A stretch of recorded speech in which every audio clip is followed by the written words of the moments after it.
പാച്ചുവും അത്ഭുത വിളക്കും എന്ന സിനിമയിലൂടെ മലയാളികൾക്ക് പ്രിയങ്കരിയായ നടിയാണ് അഞ്ജന ജയപ്രകാശ്. ഫഹദിൻ്റെ നായികയായ ഹംസധ്വനി എന്ന കഥാപാത്രമായി മികച്ച പ്രകടനമാണ് താരം കാഴ്ചവെച്ചത്.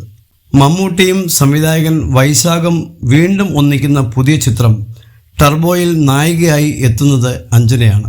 മിഥുൻ മാനുവൽ തോമസ് തിരക്കഥയൊരുക്കുന്ന ചിത്രത്തിൽ കന്നഡ താരം രാജ് ബി ഷെട്ടിയും പ്രധാന വേഷത്തിൽ എത്തുന്നുണ്ട്. പാച്ചുവും അത്ഭുത വിളക്കും എന്ന ചിത്രത്തിലെ ഹംസധ്വനിയെക്കുറിച്ച് പറയുകയാണ് താരം. ആദ്യമായി ആ കഥാപാത്രത്തെ സിനിമയിൽ കാണിക്കുമ്പോൾ പാച്ചുവിനുണ്ടാവുന്ന അതേ റിയാക്ഷൻ തന്നെയാണ് പ്രേക്ഷകർക്കും ഉണ്ടാവുന്നതെന്ന് അഞ്ജന പറയുന്നു. സിനിമ മുന്നോട്ട് പോകുന്നതനുസരിച്ചാണ് ഹംസധ്വനിയോടുള്ള സമീപനം പ്രേക്ഷകർക്കും മാറി വരുന്നതെന്ന് താരം പറയുന്നു. സൈന സൗത്ത് പ്ലസിനോട് സംസാരിക്കുകയായിരുന്നു അഞ്ജന. പാച്ചു എന്ന കഥാപാത്രം ഹംസധ്വനിയെ എങ്ങനെ കാണുന്നു, അതുപോലെ തന്നെയാണ് പ്രേക്ഷകരും ഹംസധ്വനിയെ കാണുന്നത്.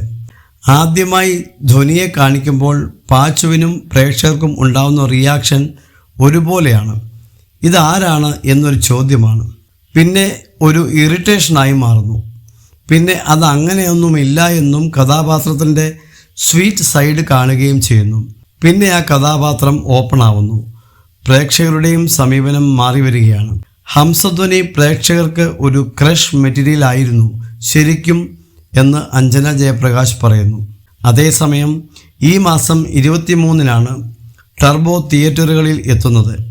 മമ്മൂട്ടി കമ്പനി നിർമ്മിക്കുന്ന ഏറ്റവും ചെലവുള്ള ചിത്രമെന്ന പ്രത്യേകത കൂടിയുള്ള ടർബോയുടെ ട്രെയിലറിന് ഗംഭീര വരവേൽപ്പാണ് സോഷ്യൽ മീഡിയയിൽ ലഭിച്ചത്.